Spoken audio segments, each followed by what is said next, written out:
Hello, it's Adaire Palmer here, and I'd like to welcome you to another episode of My Time TV and in the community. So it is my TV for you and your TV for me. And the whole purpose of this channel is to provide you with information and value that's going to help you in your life and in your community. So today this is a very new channel. So one of the first broadcasts I've done, and we've had a few other people broadcasting through this channel, and it will grow bigger and bigger as more people come on board. So today I would like to share with you some of my expertise around hypnotherapy. Now, I'm a hypnotherapist and a NLP master practitioner, so that's neuro-linguistic programming master practitioner, and I've been doing that for 2 years now, and as a result of that I've been able to help many people in the community. And this is live TV, and my son's just walked in and now he's walking out again.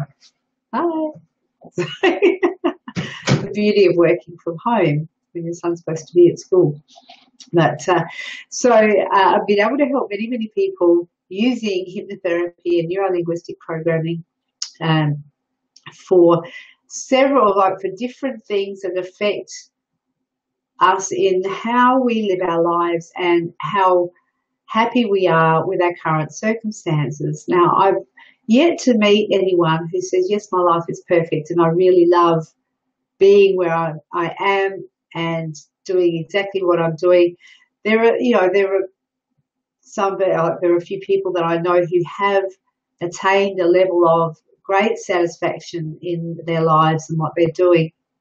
And there are many more who are still very unhappy and who are still looking for help and for looking for answers that will help them move in a direction that they desire to go in, but not quite sure how.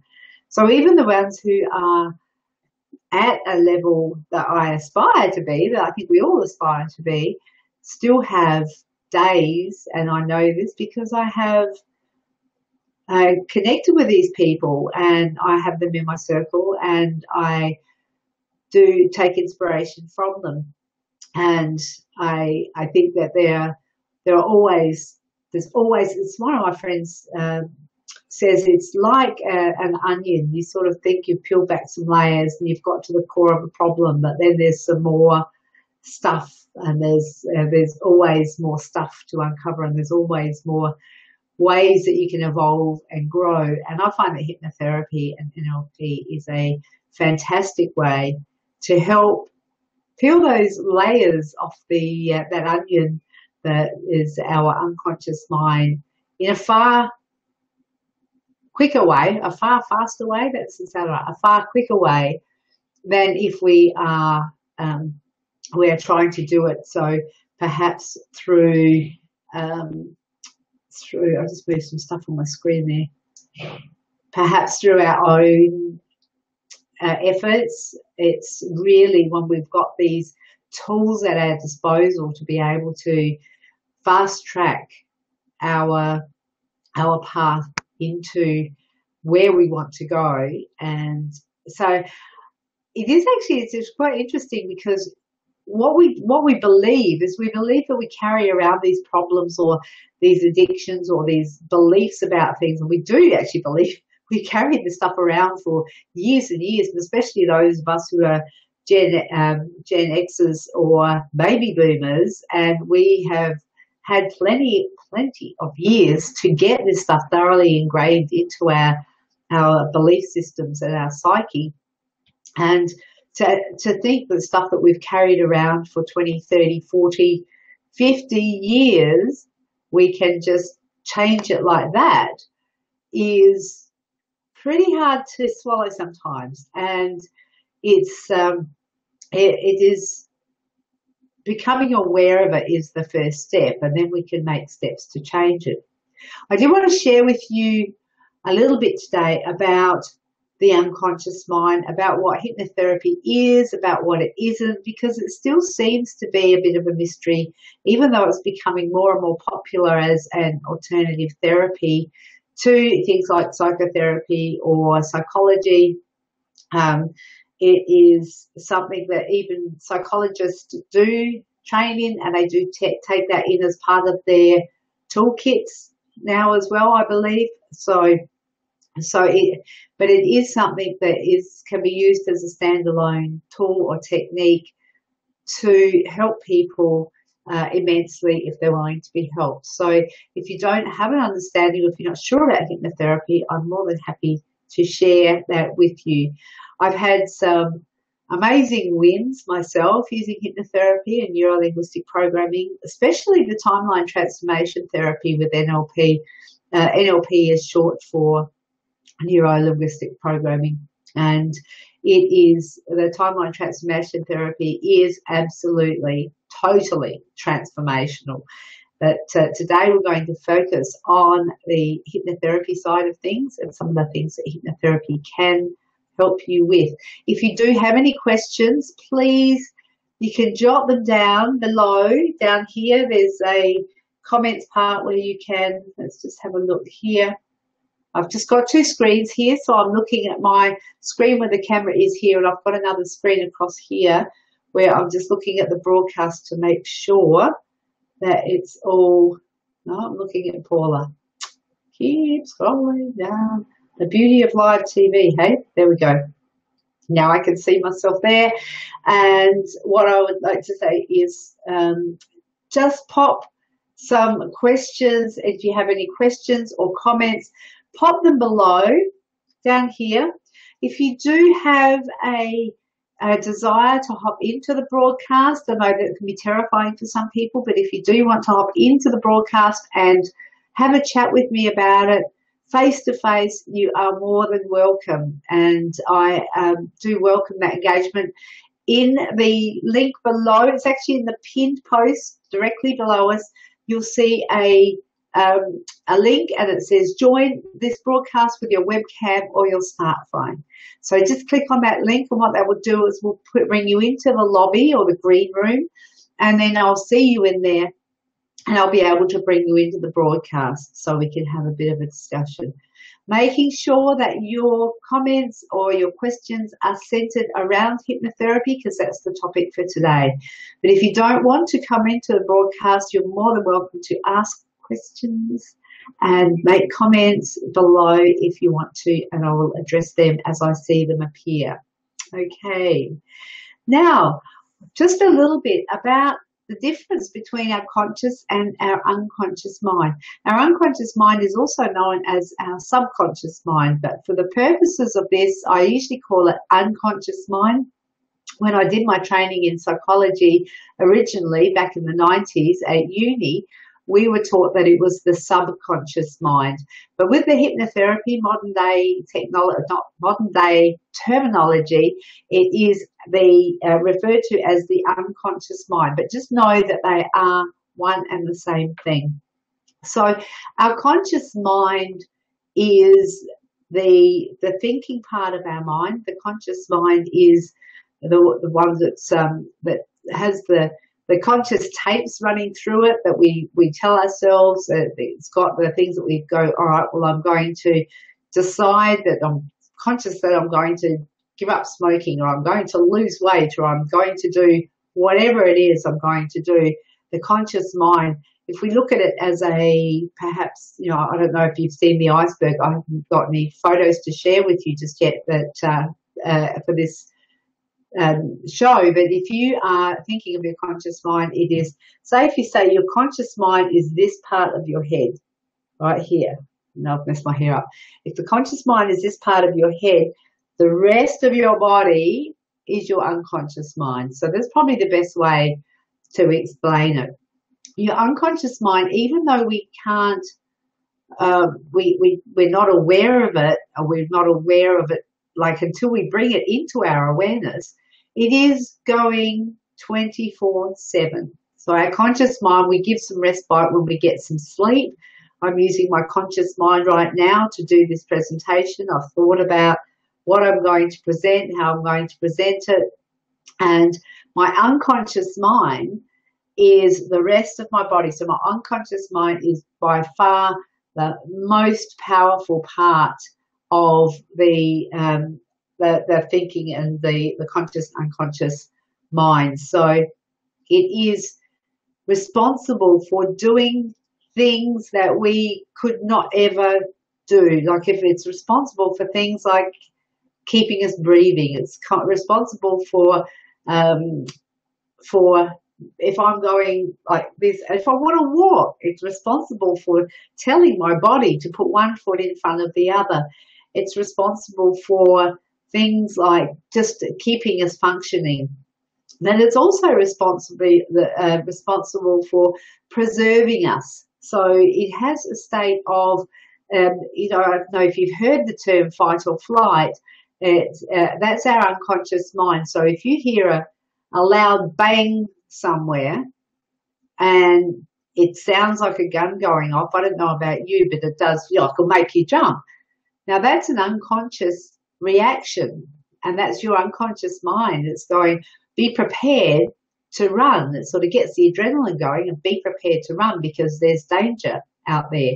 So your unconscious mind, if you didn't have that, you would just sit there and people could be shooting off guns all around you, and you just go, oh, look, bullets or whatever. But your unconscious mind just goes like, shit, it's time to move because there's something scary out there.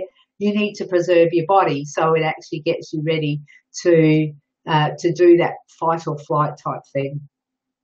Your unconscious mind is also like a servant. It follows orders. So without knowing it, we give our unconscious minds orders, and we've done this from before we were born. We were, our parents did it. For our upbringing, it was what was instilled in us. It's called our belief systems, and we give it orders. We give it direct orders, and it really does like to follow them. It's what orders that we give our unconscious mind that sometimes trip us up. It stores our memories. Our unconscious mind, it stores our memories, and from way back, from all of our life, and from before and during birth, it is symbolic. So it also it recognizes symbols and colors rather than words or text. So it is highly imaginative. And it works in symbols or pictures, and that's how it works best.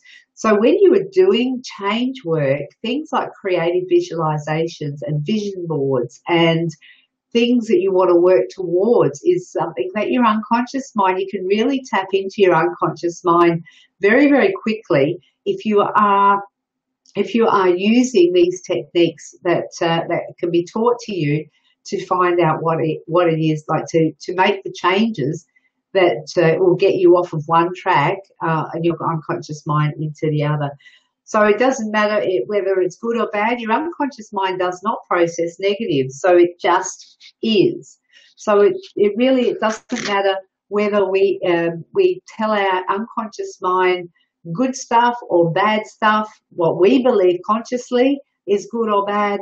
It just is. So our unconscious mind might, we might be saying, well, I'm so broke, I've got no money, and our unconscious mind goes, they're broke, they got no money. Or you go, wow, I've just won the lottery, and the unconscious mind goes, no, you just won the lottery. So it doesn't make a judgment on it, it just is. So where the judgments come in is in our conscious mind. So not processing negatives, but it also means that we can when we do the change work, we can focus on what we want, because what we don't want, if we focus on that, our unconscious mind is also attracted to that as well. So that was one of the critical things with hypnotherapy. If we say, I don't want to be fat anymore, what is your unconscious mind going to think? Fat, fat, fat. So it will go, okay, fat, fat, fat. I don't want to smoke. I don't want to gamble. I don't want to, anything like that. The unconscious mind doesn't hear the don't want to. So if you're going, okay, well, I'm So when we're looking at doing hypnotherapy for those types of issues, what we can do then is reframe that into a positive, because it's not processing the negative. So you can just say, if it doesn't hear the word don't, it won't hear the word do either. But what you can do is it processes things symbolically, and then you can see things, a vision of, say you're 20 kilos overweight, you want to lose that weight, and then you'll go, I don't want to be this weight. Then you're just focusing on being that weight, which is further enhancing what you're not wanting. So if you are reframing that into a positive and seeing yourself, visualizing yourself as somebody who is the ideal weight for you, and you can see yourself in your imagination as wearing the clothes that you want to wear, and being as active as you want to be, and getting all the attention that you might get from shedding those kilos. We never call it losing weight. And the reason for that is that if we lose something, there is an assumption that we need to go and find it again. And I can guarantee you, if you've got 10, 5, 10, 15, 20, whatever kilos that you want to lose, or pounds if you're in the US, whatever you want to lose, you will, if you have the attitude that you've got to lose it, then your body, your unconscious mind will go, wow, it's lost, I must go find it again. It's a cool way of tricking your mind. You say, I'm going to donate these kilograms to the universe. I'm donating them away, never to be seen again. What a great idea. What a great thing to do.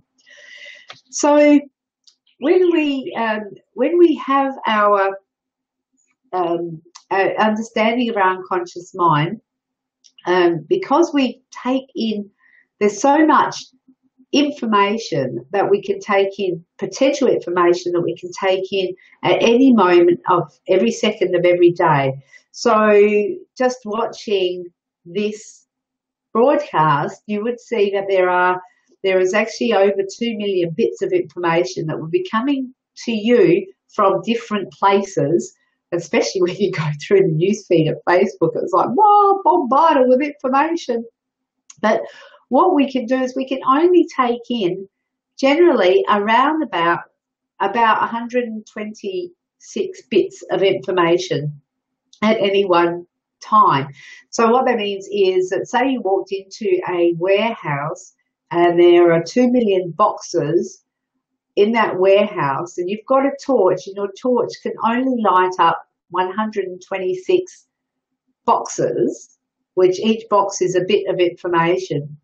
We're going to light up those 126 boxes, and those boxes are going to be the same boxes every time, based on our beliefs, based on our values, based on the information that we do some stuff in our minds to help us to cope with all of those other boxes that are out, so we can actually just focus on this 126 bits of information.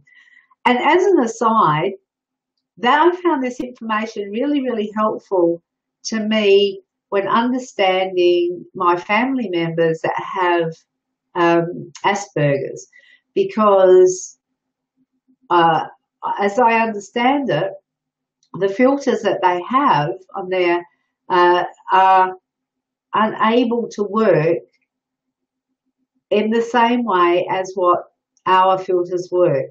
So they might be bombarded with so much information that it just causes them to go into overload. So their filters are not helping them, they're actually hindering them. Because if we have these filters, if we were actually able to, we would just go into complete information overload if we had to take in everything that happened around us every moment of every day. We wouldn't be able to cope with it.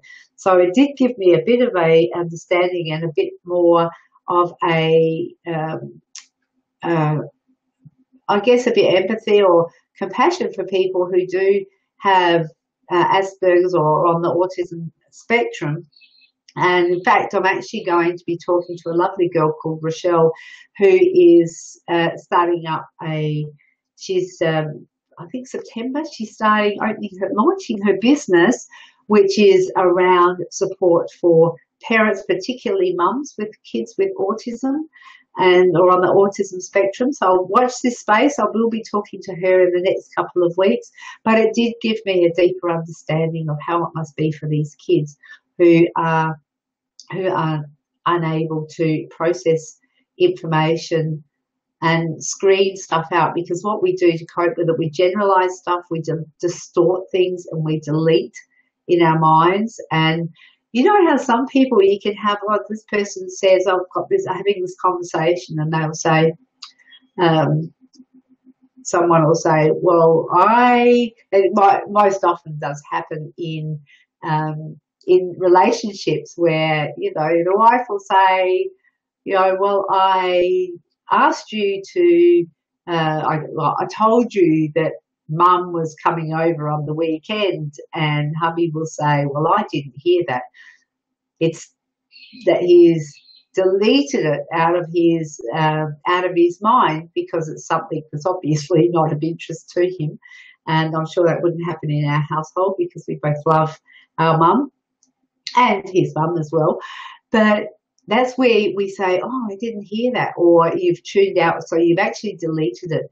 When you distort things, it's like when you say something, or you can attribute, oh, so-and-so said this, and they go, that's not what I said at all. And you can misinterpret what that person has said, or that you can hear in what they're saying and hear it completely differently. So our minds distort things, or we generalize, and that's actually not a bad thing either, because if we had to describe describe a chair every time we wanted to say, hey, grab a seat, and have, you know, we could say, if we weren't able to describe a chair, say, or grab that chair there, sit down in that chair, we would have to say, because that's generalizing, because we know that there are so many different styles of chairs. There's armchairs, there's stools, there's office chairs, there's kitchen chairs, but we don't have to every time describe that as a thing with a seat and 4 legs, or a swingy thing that goes around with arms on the side and it's got fabric there and park your butt there. We generalize and say that's a chair, and we know that's a chair, so it sort of is a shortcut for our conversations. So now, just a little bit about hypnotherapy and what it is, because it does. We have a thing where we've got our conscious mind up here, like I said. Our unconscious mind is the rest of our body, and so we have got this little strip in the middle where hypnotherapy helps. It bypasses the conscious mind and taps into, and it sort of stops the critical faculty that sits between our conscious and our unconscious mind. So hypnotherapy can bypass the critical faculty, and it asks us to suspend disbelief.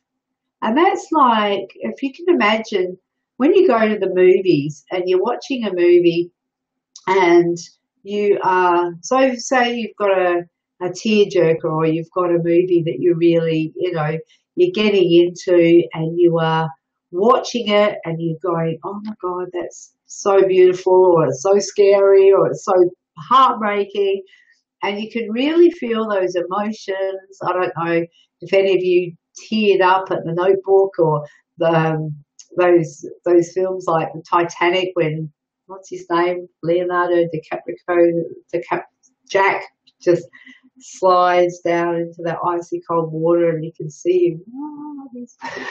You know, and most of us, I believe, would get a lump in our throats. And that particular scene is quite powerful, because even though we know that the water's not really that, it's not that cold, we know that he didn't die, that character didn't die. We know that it was a film, it was on a set, everything was done under um, under strict work health safety, so everybody, we know that it wasn't true. In our conscious mind, we know it wasn't true. But what it does is when we get really hooked into that type of thing, our critical faculties get bypassed and we go into this thing where we get emotionally engaged with it and we feel the things that we feel as if it was real. We know it wasn't real. We know the Titanic sunk over 100 years ago and those people are long gone. It wasn't happening there. It wasn't even being filmed there. It was just something that was on the screen that wasn't real. And we're still getting emotionally involved with this thing that wasn't even real. So we suspend our disbelief and we go, wow, that's really, it makes me angry, it makes me happy, or it makes me just so sad, because our critical faculty has been bypassed and it helps us to open up into the unconscious. So that's a pretty powerful thing. What hypnotherapy isn't, it's not sleep. It's one of the things that's definitely not sleep. Although I have had some people fall asleep while I've been doing hypnotherapy, but it hasn't taken away from the outcome at all in any way. They just, but it actually isn't sleep. So you don't get put into a deep sleep. It's not an unconscious state. It's not being gullible, and it's not being controlled by someone else. It's not loss of self-control, and it's not being weak-minded. It really is about you being in total control of your mind. It is being, I know there was let me think, in the US, I think it was in the 50s, and they had a program, and I think it might have been the CIA, I have to Google that, I think CIA or FBI or ABC had this program called MK Ultra, and they invested millions of dollars for the time into doing studies and research into mind control, because I think it was the height of the Cold War, and they thought, well, they could do what better weapon of mass destruction than controlling someone else's mind. But what they did find was that they actually shut the program down, because while there was some really awful stuff that did happen, they actually found that nobody could take control of someone else's mind without their permission. So it actually was a quite intense study about mind control, that they did realise that you actually could not control someone else's mind without their permission. So it is not mind control at all.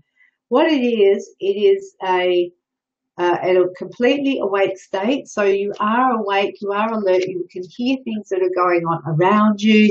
It is a state of complete relaxation. So your body is quite relaxed. It's exercise for your mind. One of the things that hypnotherapy does is it actually gets you back in rapport with your unconscious mind. So that's something that is really great, because if you're wanting to give up smoking perhaps, or become a non-smoker, which is why one of the things that really worked for me with hypnotherapy, and if your conscious mind is out of rapport with your unconscious mind, you're going to feel uneasy and like something's not quite right. So I like to say it's like you're on a ship, and your conscious mind is the captain, your unconscious mind is the crew. And where I go, well, I know it happened for me here, but over 40 years I smoked, and I would go, I've really got to give up, I've got to give up, I've got to give up. And I tried probably half a dozen times over that time to stop smoking, and it was actually only the hypnotherapy that really nailed it for me, and I know how well it works. But understanding the mechanics behind it is pretty powerful. So you've got your unconscious mind here and your conscious mind here. This is the ship, okay? You're the captain, you're up here going, that's it, we're going to give up smoking, and you start to head off in this direction. And because your conscious mind is like, can you see my hands there? Then your unconscious mind might go like this for a little bit, and then 2 days later, you know, you have a fight with your sister and it pings back and you go, oh, next minute you're smoking again. So, and your unconscious mind is, if you imagine you've got 200 crew and the base of the bow of your ship, and they've all got their oars and they're all rowing in this direction, and your captain just decides, no, we're going this way, and they might go that, and then you get a mutiny and they go, no, we're not, and so you're back to where you were before. So what it does is the hypnotherapy, and I found when I understood this and I let the hypnotherapy work, it actually took away any of that conflict, because it builds rapport with their unconscious mind. So it gets the captain and the crew lined up and headed in the same direction, which means that you don't have to use willpower. It is easy and it is effortless. You can it's just like I said earlier, people think that they've carried around these burdens, they've had these addictions, they've done this stuff for 20, 30, 40 years, and to be able to just walk away in a second. You can make a choice in a moment. In one moment, you can become a non-smoker. In one moment, you can choose to donate 20 or 30 kilos to the universe. In one moment, you can choose to walk out of depression and anxiety. I know, I've done it. So it is so, so powerful. So it is ultimate, absolutely the ultimate in self-control.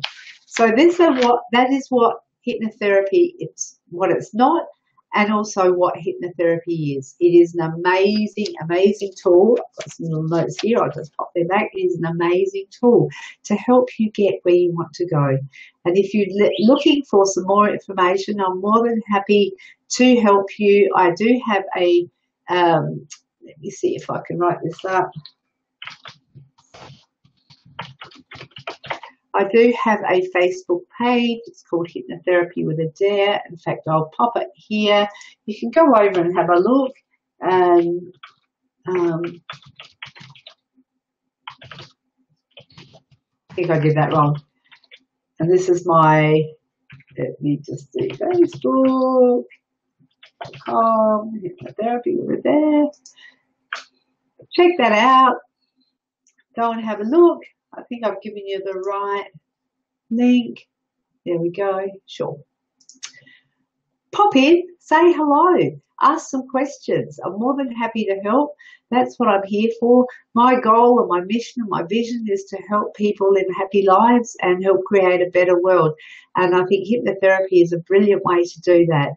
So if you are interested at all, if you want to have a 20-minute consultation just to explore it further, just reach out and send me a message on that page and we'll connect. All the best for now. We'll see you next week at 2 o'clock Australian Central Standard Time on My Time TV. Bye.